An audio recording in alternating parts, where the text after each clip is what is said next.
स्वतःचं जीवन संपवणं सोपं वाटतं, पण याचा अर्थ स्वतःची स्वप्न, श्रद्धा आणि कर्माची वाटचाल थांबवणं. अरे आयुष्यात संकट येतील, अपमान होईल, पण त्या प्रत्येक क्षणी देव तुमचं बळ वाढवेल. अरे शरीर, मन, आत्मा ही सगळी परमेश्वराची देणगी आहे. आणि आत्मघात म्हणजे परमेश्वराच्या कृपेचा अवमान.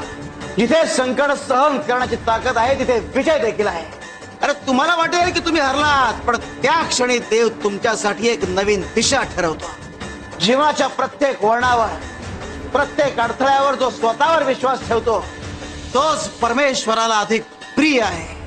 स्वतःवरचा विश्वास आणि परमेश्वराची कृपा यांची जोड असेल तर आयुष्य शाश्वत होता.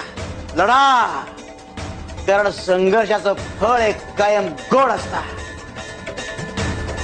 आणि जिथे श्रद्धा तिथे परमेश्वर. शिवाय